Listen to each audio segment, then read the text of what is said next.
And we're live. Okay. Hey, Welcome back to the Mind Meld PR vlog. I'm your host, Jonathon Narvey.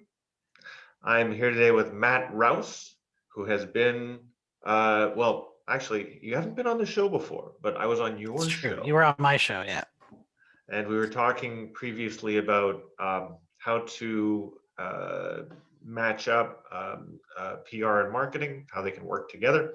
Hmm. And So just quickly to introduce you, for those who don't know Matt Rouse, he is the host of Digital Marketing Masters podcast and one of the founders of Hook Yes SEO LLC. He is the author of Crush SEO, Start Saying Yes and Flattening the Hamster Wheel, and wrote the Inbox Mastery Email Marketing course. So there you go. You're a guy who knows things. Welcome to the show. Thanks. Well, if you're in my bubble, then you would think that I know a lot of things. But if you're outside my bubble, then you have not heard of me.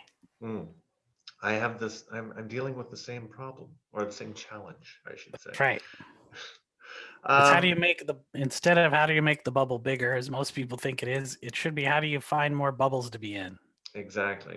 And this is exactly what we're going to be talking about today, media bubbles. And so to kick this off, to help people understand what this is, I'm going to just quote from the LinkedIn post that you did the other day Sure. that caught my attention. So I think I'll just read it through. It's not super long. Okay, here goes. Matt Rouse has written, "The new normal. Remember that outside your bubble, things are different. To realize they are different, you have to admit to yourself that you are in a bubble. Your media is self-selecting. You choose what you watch, read, and listen to. Your social media and news apps learn what you respond to and serve you more of the same. Even your search results reflect your own bubble. Keep in mind that Google has more data on you than any other company in the world, and they use it to keep you coming back to see ads just like Facebook or Twitter. Stepping out of your bubble gives you insight into other worldviews, even ones you disagree with, especially ones you disagree with. You don't have to befriend people with opposing views, but you should understand how they get and maintain those views. Opening yourself up to new and different media and experiences makes you a more rounded person and a better marketer. So, first of all, Matt, I have to ask you, do you disavow this completely outrageous statement that you came up with the other day? No. So I know just from our own research how tight those bubbles actually are. And it is amazing how small your bubble is because you don't notice it because your bubble's made for you. It's not a bubble like there's not a whole bunch of other people in your bubble. Everybody's bubble is their own bubble. And people don't understand that, like a place like Facebook, they will have well, if we step back through the years, about almost a decade ago, Facebook was keeping about 2,000 data points on a person. And as of 2 years ago, it was 240,000 data points on a person. Nowadays, it's probably over a million. And that is very, very, very tiny specific things about you. Like uh, whether Jonathan is more likely to click on a video that contains a dog or a cat is something that Facebook would know about you, right? Or if Jonathan responds better to video that has captions than video that has sound, or Jonathan's favorite comic book, or Jonathan doesn't even like comic books. Any of these things is a piece of data that they have on you, right? And that data is used to generate a media landscape for you that looks like it's everybody's landscape and you're just in it, but it is exactly for you. When you get search results from Google, those search results are made for you. They're based on the intent that it thinks. They call it user intent.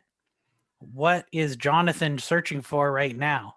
So if Jonathan searches for pizza, but in the past he's clicked on pizza recipes and he's gone back and then clicked on a pizza restaurant and use that, to look for a map and then go to eat at that place. And then Google knows he went there because he's got his Android phone on him, right? And, he knows that he went to the website because there's Google Analytics on their website. And the next time it's not going to serve him as many pizza recipes because it knows that Jonathan's most likely not looking to cook pizza. Jonathan is looking to go purchase pizza and eat it at a restaurant. That is the kind of media bubble that you get in search. So you're getting it in your social media. You're getting in the news that you get delivered, right? It's not like television where everybody sees whatever's on the television. On something like Facebook or Google or any of these properties, you get a delivery that is so personalized, it is only for you and only for you right now.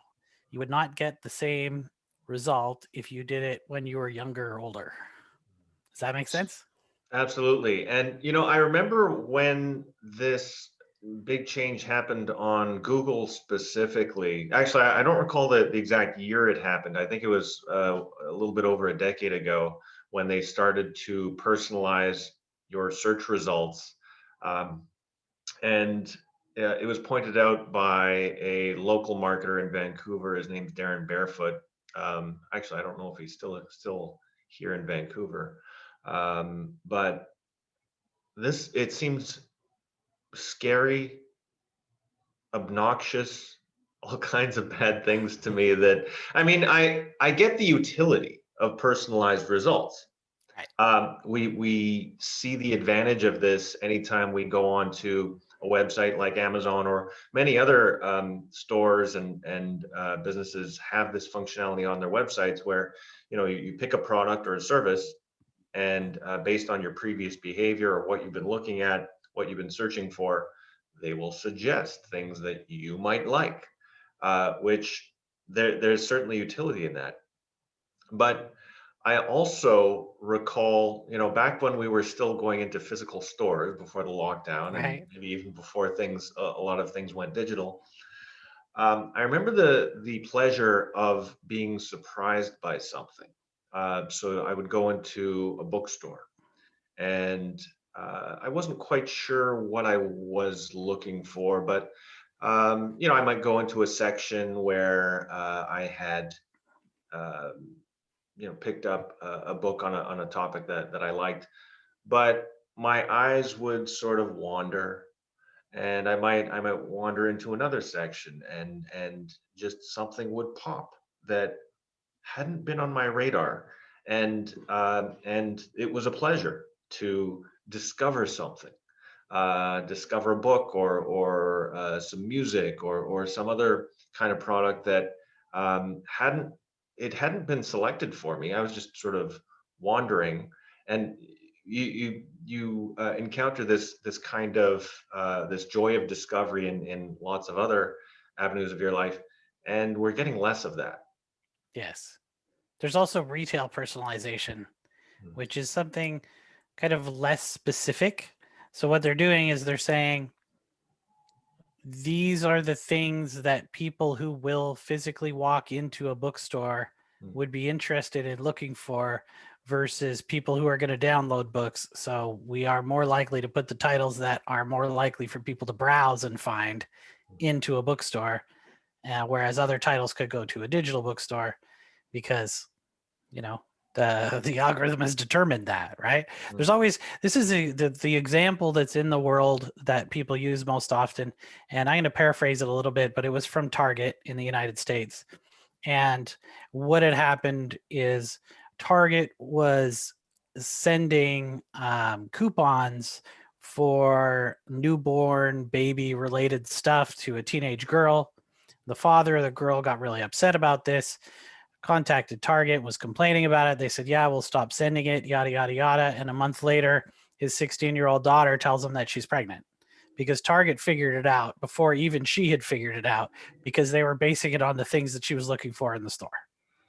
And the store cameras, it knows what cards you use when mm, you go to the checkout. It's matched those to the person, and then it can make predictive decisions based on what those things are.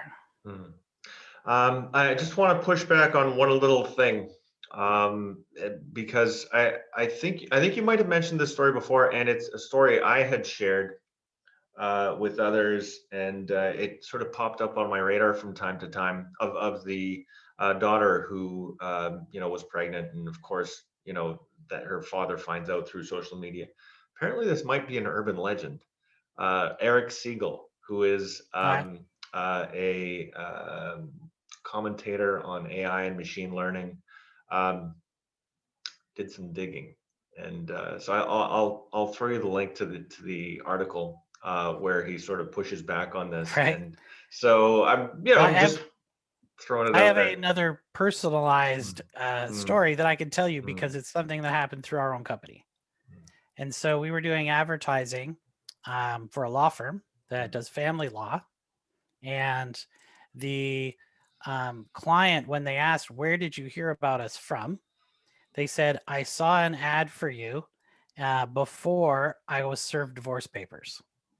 So they actually Google kind of made some decisions, using its predictive algorithm, and said, "This is a person we think is likely to need a family lawyer," right? And sent them an advertisement for it before. And you would think, well, maybe that's coincidence, right? Maybe it's just sending it to everybody who's a 40-year-old guy or whatever, right? I'm not saying that's who it was, but we had another law firm that we do advertising for where one of their clients had a DUI, and they saw the DUI ad before they got pulled over. mm. And it's not difficult to figure out how an algorithm would figure that out because it knows where you are, right? Because you have your Android phone on you or whatever, right? And it knows that you're leaving a place late at night. They know the place serves alcohol. They know, what times you go out, what times you leave, when you're searching from a device, when you're searching from home, are you using the map, are you using the GPS? All of this data Google has, right? And when Google says we don't allow like marketers to use your data, what they're actually saying is we don't give them the data. We give them an input into the black box that we have, that we know what the data is, and our AI uses all of our data to make a decision. We just don't tell anyone what that data is, right? So as a marketer, right? Like myself or like you in PR or whatever, right? If we were going to use Google, for advertising or Facebook or whoever it is, we basically have some criteria that we can put in to say, I want to find the person most likely to use this type of product or service who is between this age and lives in this geographical region. And then the AI does the heavy lifting, right? It uses the data that we don't have access to figure out who that is and try and predict when people are going to need something, which is a lot of the reasons that you hear people say things like, well, I was talking to my spouse the other night about vacuum cleaners, and then I went on the internet and I saw an ad for a vacuum cleaner. Well, was it listening to you? Maybe, maybe not. It depends what kind of equipment you have. But it's more likely that it predicted that you would need a vacuum cleaner and you didn't notice that ad until you had been talking about it. And then, it's the same story as when somebody goes out, buys a red car, and then you drive around and all you see are red cars everywhere, right? Yeah, that comes a lot. That phenomenon comes up a lot with myself when I learn a new word, and suddenly I hear people saying Right. this word everywhere, and I'm like, were they always using this word? Probably, and I just You're ignored like, it, never I picked keep up on hearing cognitive bias everywhere I go. it. I was curious, I'll confess, sometimes I use social media as a bit of a therapy for me where, something uncomfortable comes up and it's like, okay, well, what's my take on this? And what can I say without venting? What is my take on this, that either a lesson for myself or perhaps an observation that could be helpful for others. I'm curious, what was it specifically, what was the inciting incident that prompted you to write that LinkedIn post? uh, Feel free to hide Well, it's any. Oh, go ahead. it's less of an inciting incident than you would Hmm. think. I was sitting in a coffee shop having a coffee with my wife, and a lot of places, even where we used to live, you can't do that now, right? Because I have moved from just outside of Portland, Oregon in the United States, which, that region has, I don't know, thousands of COVID cases, right? To a place in Nova Scotia that I think they said on the news today that they have 9 active cases in the province, and all of those people are quarantined and they know where they got it, right? So I can go sit in a coffee shop and have a coffee. I go to a restaurant, have dinner, right? All of those kinds of things because there's no COVID here. And it's not just because the government said you can be open. It's because they don't need to be closed, right? Because they've taken care of the problem.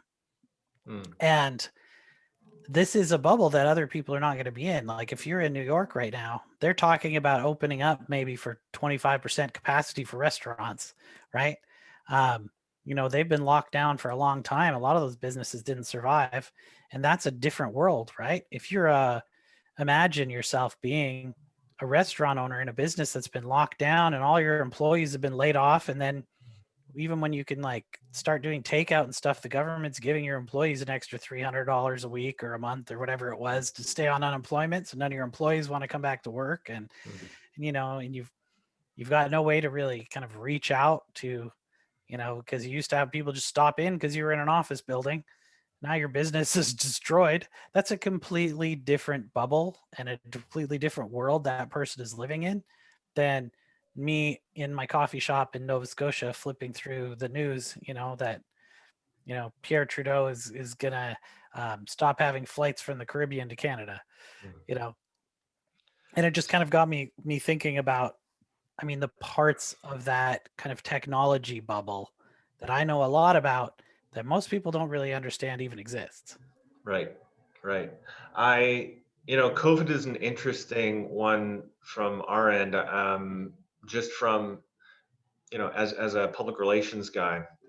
Certainly, this is a big news swarm, and one of the tactics that we use is newsjacking, hijacking a news swarm by Right. injecting your story, well, a company's story. How is it relevant to this trending news? How do we contribute to this conversation and maybe steer it a little bit? Um, and There's actually only a few ways to do this, um, which are actually safe for the company. And I like to take risks. I like to be edgy. Being edgy gets noticed. Being edgy, if you're not saying something edgy, you're probably not saying something original. So and if you're not doing that, you're not going to get noticed, and we're just spinning our wheels, and we're not going to get results. So that's not what we want. But with COVID in particular, and it's not the only example, but it's a good one. I feel like do you know what the Overton window is? I've heard of it, but now it's kind of escaping me right Yeah, now. it's sort of Enlighten the me. yeah, it's the effectively the area within conversations can take place, outside of which Right, right, is right. cranks, conspiracy theorists, weirdos. You don't want to be associated with that. Um, so, when trying to jump on trying to newsjack, both the COVID pandemic and the response to it, um, I've felt constrained in how we can Right. creatively contribute to the conversation, be edgy. This is one area where it's tough, to make any headway. I honestly, I'm feeling constrained right now in that I feel like I don't want to give any specific examples, because even posting this on YouTube and having mentioned COVID, I don't even know if YouTube will Right. just I think you're all constrain right. our traffic. So Well, they would constrain it if you got into some crazy mhm, conspiracy theories and stuff. But right. um, talking about bubbles, Mm, YouTube is another giant bubble, mm, right? Because YouTube also uses Google data to determine, right, which videos are going to be shown. mm, Um, and the goal of YouTube's algorithms, which there's several of them at work at the same time. I think they have 5 that run at the same time. And a lot of people refer to the client side algorithms as the emotion engine, Mm, right? And the object of YouTube's emotion engine is how can I get you to watch the next thing, right?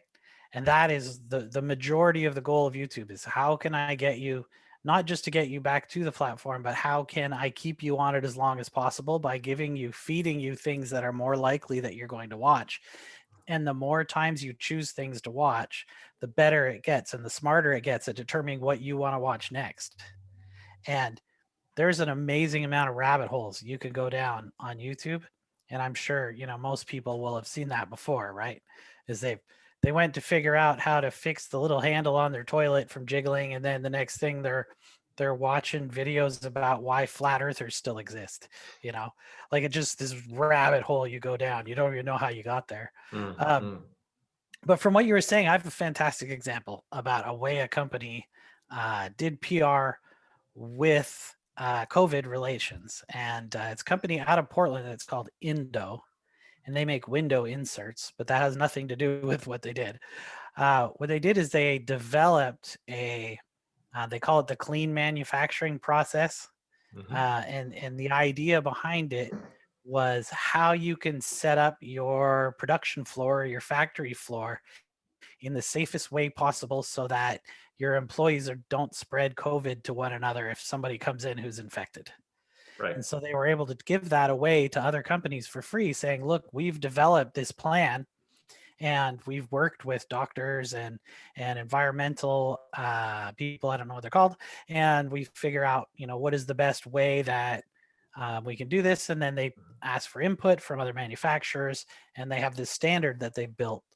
And that's a fantastic way. Look, this company went out and made a way for other companies, not even just themselves, but other companies also, to have a game plan to keep their employees safe on the manufacturing floor. And that is a fantastic PR response from my personal experience. I don't know, you're the expert on it, but No, that's absolutely what you want. And so terrific example. I'm curious about whether you've encountered media bubbles when maybe dealing with clients, like the businesses that you deal with. Um, all the time. so how do you deal with, you're in a conversation with a founder, CEO, or someone on the executive team, and you realize that you're not just talking past each other, you seem to not be living a shared reality. So how do you deal with this? Well, I think that as business people, we kind of have a little bit of a share in kind of all business people have kind of a shared reality somewhat, right? Because you're aware of a lot of the players in the industry, a lot of things in the industry related to business. You understand things like bookkeeping and taxes and payroll and HR and all of these things, and that kind of gives you a shared reality in the first place. But there is definitely regional things that are quite different. When I'm talking to, maybe a real estate brokerage in Texas versus a real estate brokerage in Oregon, they have not only different markets, there's different wording and language that they use when they talk about those markets. And there's also, sometimes there's political differences. Um, there's other kinds of local language and stuff like that. So it can be quite different. I think the best thing to do, though, in pretty much any of those cases, is to ask kind of very short, simple questions and let them expand on the answers so that they can fill you in on what they believe is happening right in their area, and what their needs are and stuff like that. And I know that everybody says, listen more, that's why I got 2 ears and one mouth kind of thing. But I mean, when it comes to kind of media bubbles, even when you're having a conversation with another person, um, I've really simple example. So I moved to the United States from Canada. I was in the United States for 20 years, right? And I would sit down I didn't know anyone, right? So I'd go to a bar or something, right? And I would sit down to have something to eat, get a beer after work or whatever, right? And the person next to me would be having a conversation and they would tell me something. And like once in a while, someone would, make some snide comment or something about immigrants, right? And not knowing that I'm an immigrant, right? And that I'm from another country and I've had a completely different experience, right? And, whether they're racist or not is totally besides the point. The point is that in their world, an immigrant is a person from, South America or another part of the world who is not white and has an accent or speaks another language. And it does not occur to them that a Canadian white person who speaks English is an immigrant, right? And I'd be like, well, I'm an immigrant. I'm from Canada. And they'd say, well, that doesn't count. I'm like, well, I'm, yeah, I'm, I I'm am an immigrant, right? yeah, I'm going to steel man this, for the obnoxious person in the bar who may or may not be a racist. In that, we do a lot of, I don't know what you would call it. We paraphrase, we shorten, we simplify. Um, and in this particular instance, I suspect, look, what they were actually talking about was people with, who come from vastly different cultural backgrounds, have Right. different cultural experiences, and let's face it, Canadians in a lot of cases, it's not that we're the same, but someone from Manitoba, probably very similar to someone from, say, North Dakota, Minneapolis. Someone from Right. Portland, probably very similar to someone in British Columbia. Sorry, the reason I'm talking about this is, um, I was reading a book, How to Have Impossible Conversations, um, Right. and terrific book by Peter Boghossian. And so one of a few of the tactics he was talking about to have better conversations, and in this conversation to get outside your media bubble and have respectful conversations with others, is one is to steel man. So it's to sort of, okay, well, what is the way I could characterize what this person has said Right. even better than they could have said it. And so, just a second, you're saying XYZ, and it's you try to be generous in what you say, even if fundamentally inside you're disagreeing with the person, because the objective of any conversation, well, let's say most conversations, where you're trying to truly learn something, is, well, that's it. You're trying to expand your knowledge of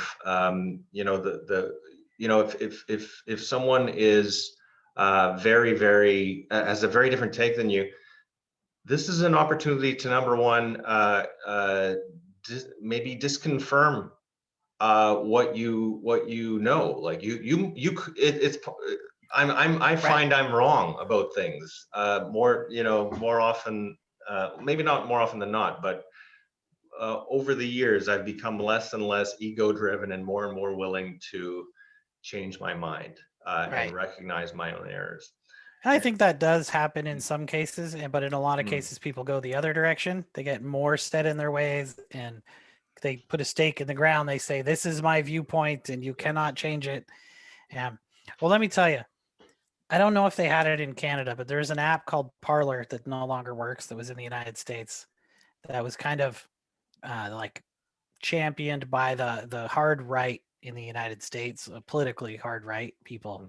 Mm, However, when it first kind of got rolling, um, I didn't know that immediately, mm, and someone I know who was just they were like a business coach, and they were like, "Oh, hey, this is my account on Parlor. If you want to check it out and friend me on there, or whatever." Right? So I was mm, like, "I'm gonna go check it out," because mm, I can check out every social media app because it's my job to know these things, right?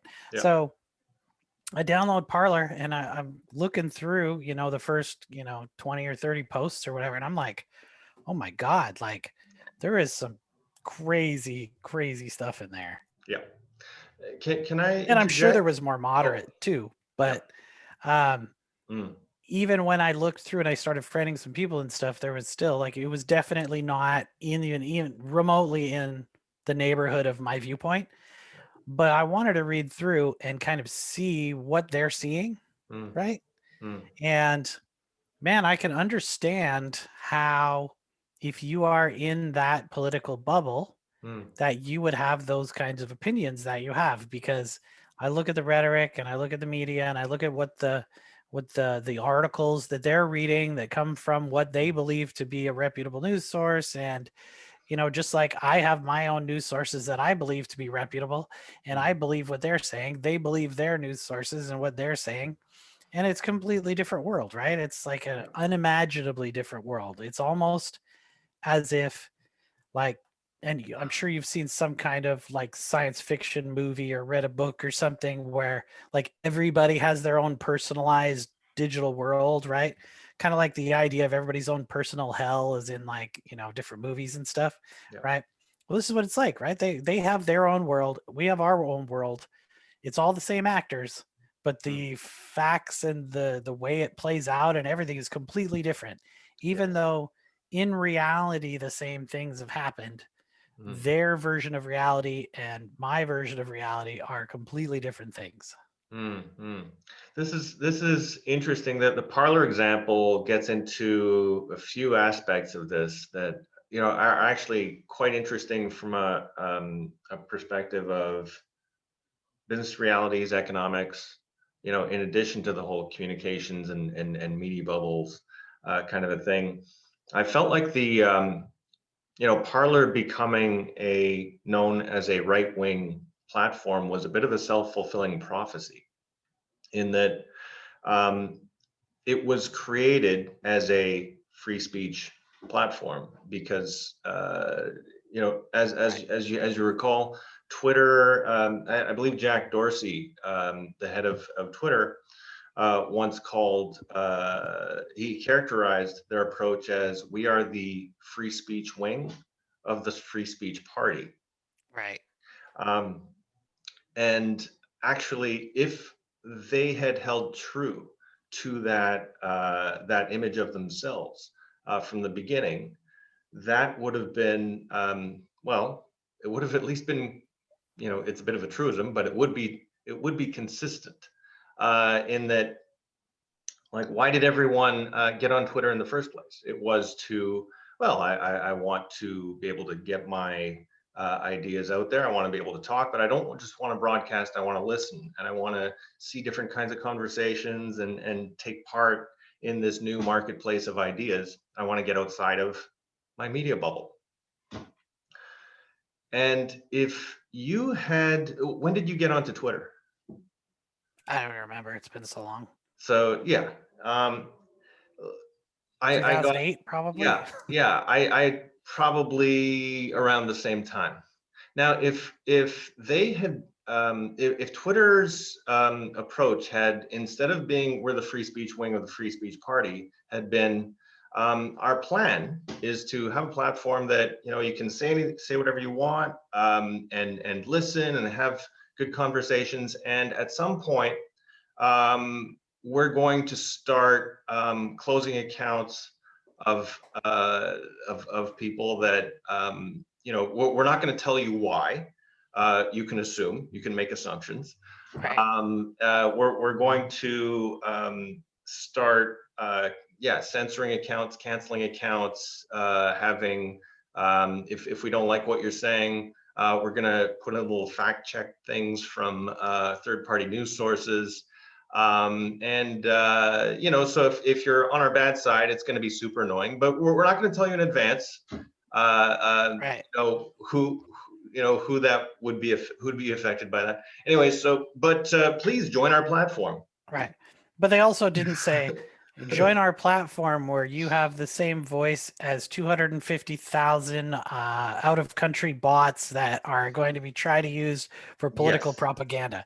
Right. I mean, like you can't, you know what this reminds me of? This, Yeah. this reminds me, this is something that almost no one's thought of. And God, I cannot Mm, remember who said this originally. Mm, but it was about the climate change debate on television. mm, And he said, look, you get two people, and you know what? I think it was Seth Godin actually on his podcast. But he said, when you look at you're a person trying to make a decision whether you believe in climate change or not, right?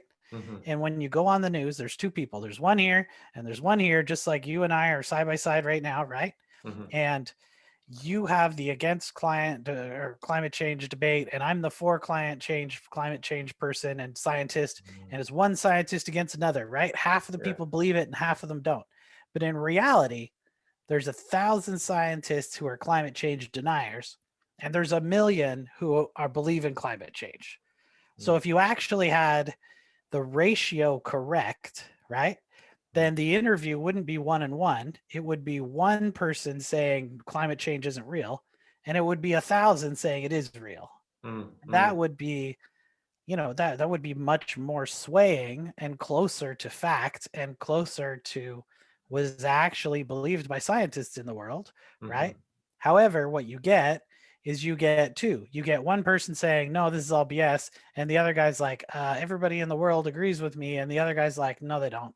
You know, mm. like, so you That, get this skewed view yeah. based on the news being like one person for, one person against kind of thing. Yeah, that's actually a another really good example. I want to get back to the Twitter parlor thing because I Sure. hadn't quite closed off that point. But um, the climate change one is interesting. I got into a bit of a back and forth, bit of trouble with the journalist about this the other day. My point is not that I'm a one of those people who says climate change isn't real. Actually, I've never met such a person who says climate change isn't real. I don't think that is an actual human being who believes the climate doesn't change. And then it sort of goes to, do humans affect the climate? Of course we do. How could we not? No, we don't. All of our smokestacks, I'm all just that stuff. kidding. I'm But being going, the bad guy on the news.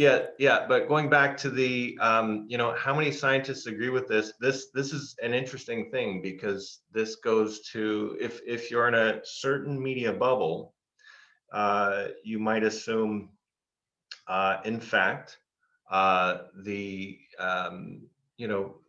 100% or 99.99% of scientists agree about well, everything to do with climate change.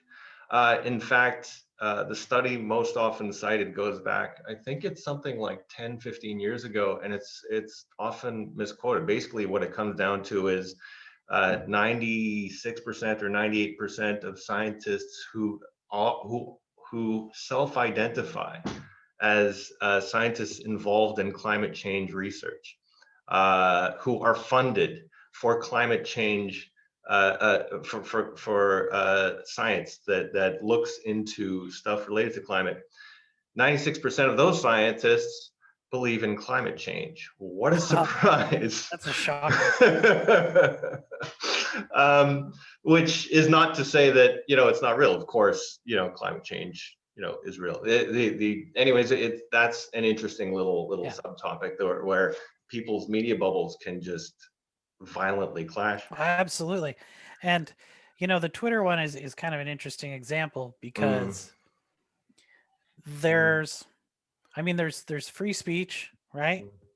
And then there's hate speech, mm, and somebody has to draw a line somewhere, right? mm, And whether that line is you can say whatever you want no matter what, or if that line is, you know, if mm, we think that you are affecting a political system, or that line might be, what we consider dangerous ideologies mm. or something like that. Someone has to draw the line. Right, right. Different Well, platforms have yeah, drawn that line at yeah, different places. totally, totally. This gets into another little bit. I'm not going to dwell on this a lot, but just from the perspective of ex-journalist, marketer, PR guy, I'm fairly close to being a free speech absolutist, which is to Right. say, um, I think I like the laws on free speech in the US actually better than in Canada.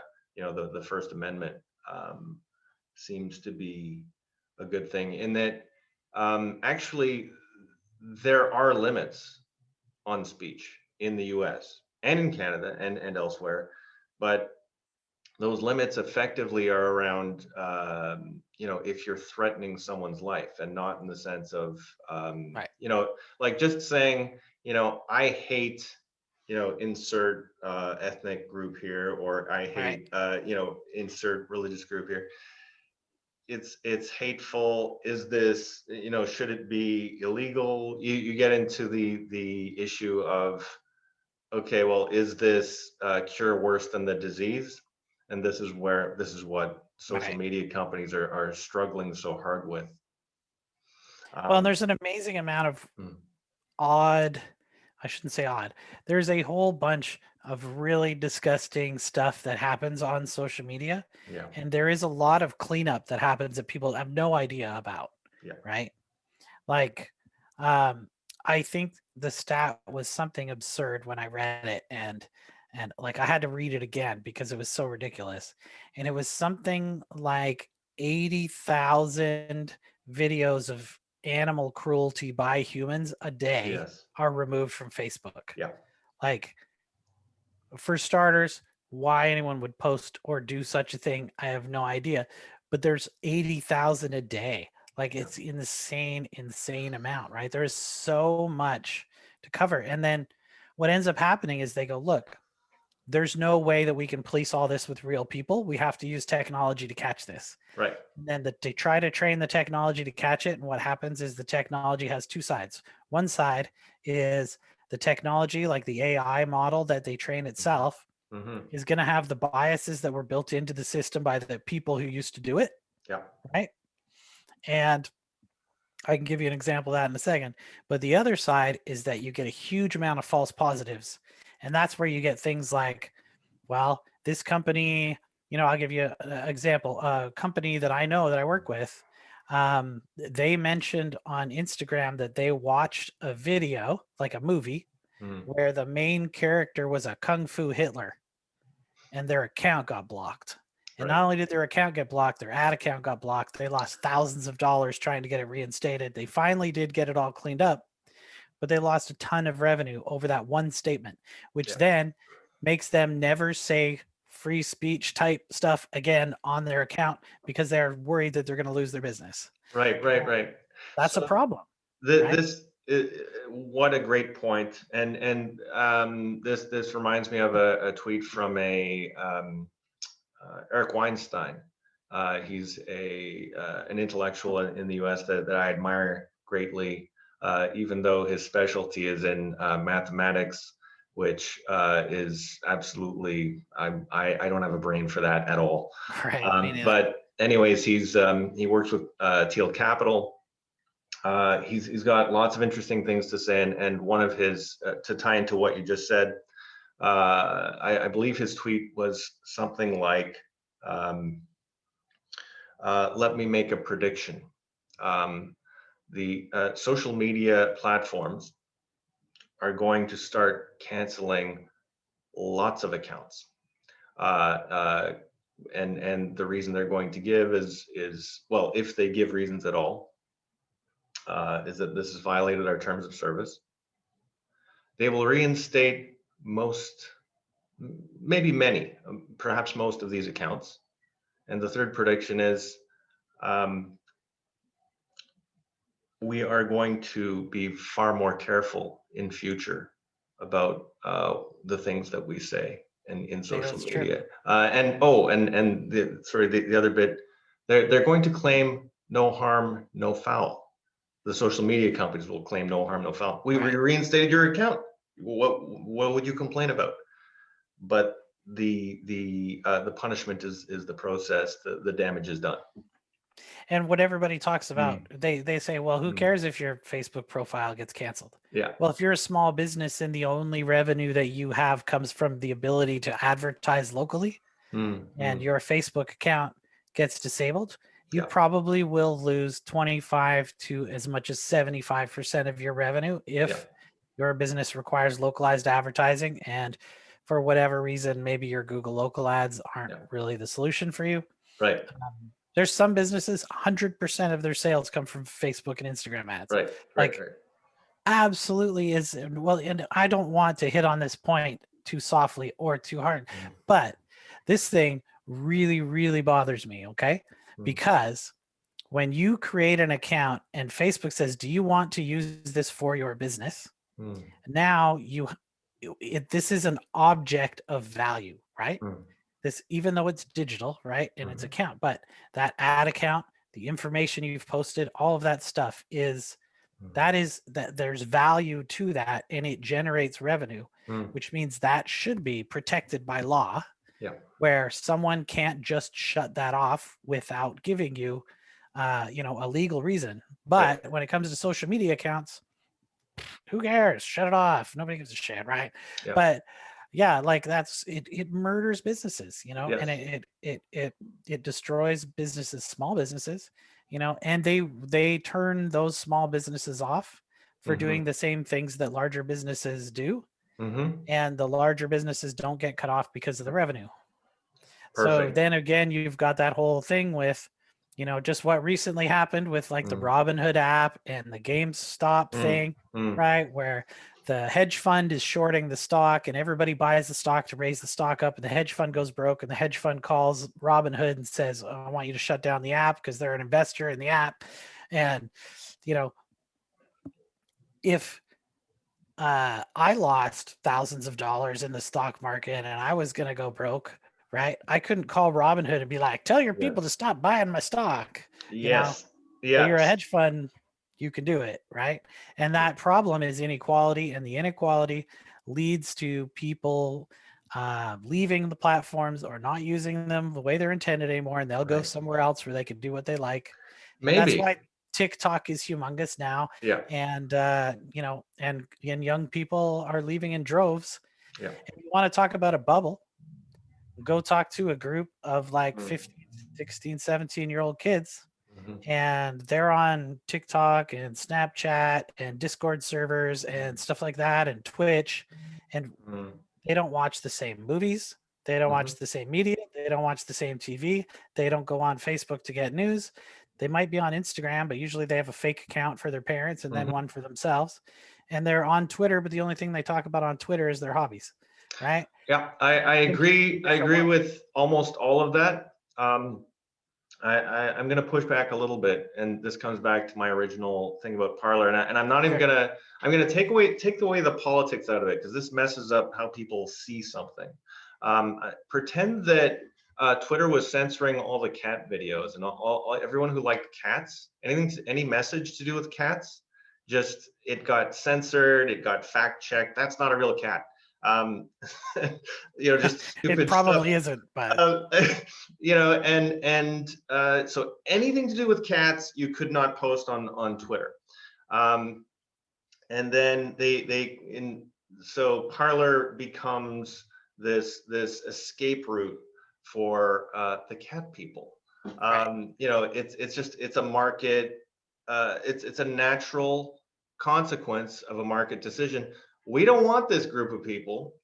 So and this is what people hear. So now you get all the cat people going to in Parlor, and from let's say everyone else on the internet, or at least on Twitter, are dog people, and they start complaining. Look at these extreme cat videos on Parlor. This is insane. This is why we kicked them off our platform, and this is why they Right. can't have any platform.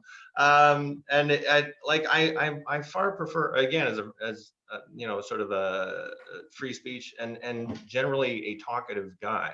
I would rather that people, have these, it's better to have bubbles than not be able to talk at all. I wish we could Yeah. actually have more crossover.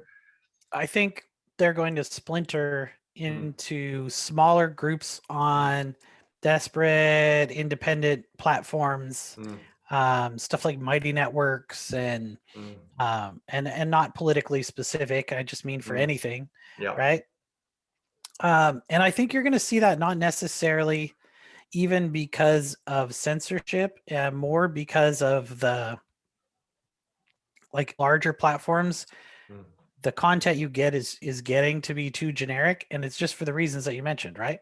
Once everybody sees somebody that they know that got banned for saying something that they shouldn't say, like you saying, I don't want to say COVID on here because I don't want to get banned on YouTube, right? People are going to go to places where they can see the specific thing that they want to see, right? And, whether they go to, parlorcat.com or whatever it is to go talk about cats, right? That's fine. They can see all the cat videos that they want without being bothered with all these dog videos that they don't want to see anyway, right? And even though the algorithms do trim down content to the things that you're interested in, if you're on a social platform, you're still seeing other things from other people, and what their interest is what they are posting. So I think you're going to see, especially niche type stuff, political views, things like that. People are going to have different sites to share those opinions and talk about those things for each of those things, right?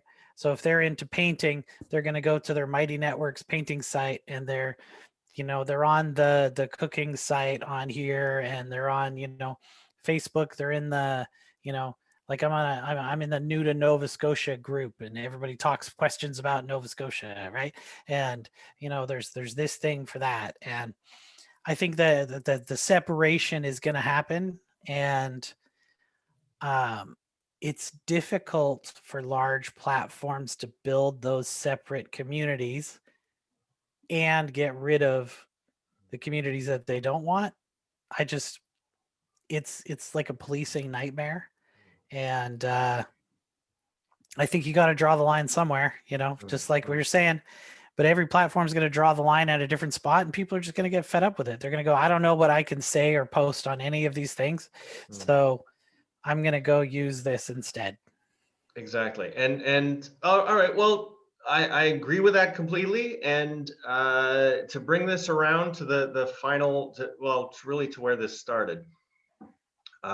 It's, we've been talking about media bubbles, and however you're trying to deal with this, I think the advice that you were giving right from the start in your post around, look, see when you encounter people who clearly come from a different bubble, look at this as an opportunity to listen, to learn, to empathize, be respectful, and hey, we're all people.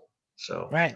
And you know what? A great way to do it: watch a different TV station, listen to a different radio station, pick up a magazine about something you have no interest in at the bookstore, and flip through it the next time that your bookstore is open where you are. And being able to discover what those people are seeing and reading, and what they're being told, and what music they're listening to, and all these things, and what platforms they're using. And I mean, you're going to see an entirely different world. And then when you go back, especially if you're a business person, right? Or you're, if you're in PR, you're in marketing, you're in sales, whatever that is, now you can start to speak their language, right? You have an understanding of where they're coming from. And also, it helps you just be a better rounded person, right? Because obviously your bubble doesn't contain everything, until everybody's got their VR headset and the entire world inside of it is designed just for them. Till then, you're going to have to deal with being in other people's worlds. Yes, well, that is our challenge and our opportunity. Thank you so much for taking the time, Matt. You've been very generous with your time. So I've been speaking with Matt Rouse, and I'm so glad we got the chance to talk about media bubbles, and I hope that you'll be on the show again. Matt, if someone wanted to find out more about you and your business and the services you provide, and just generally the thoughts that you put out on social media, where would they find you? Sure. You can find me at MatthewRouse.com. It's MatthewRouse.com. And I'm Matt Rouse on Twitter, and I'm Matt Rouse on Facebook, and I'm Matt Rouse on every platform. So you just type my name in the internet, you'll find me. Fantastic. Great. So to our listeners on the podcast, or if you're watching this on YouTube, you've been watching the Mind Meld PR vlog. We've been talking about media bubbles, and I'm your host, Jonathon Narvey, and feel free to subscribe, like, maybe throw us some money. or even better, pay us to do some PR stuff for you. That's what we do. So this has been a great conversation. Thanks very much, Matt, and Thanks, see Jonathan. you next time.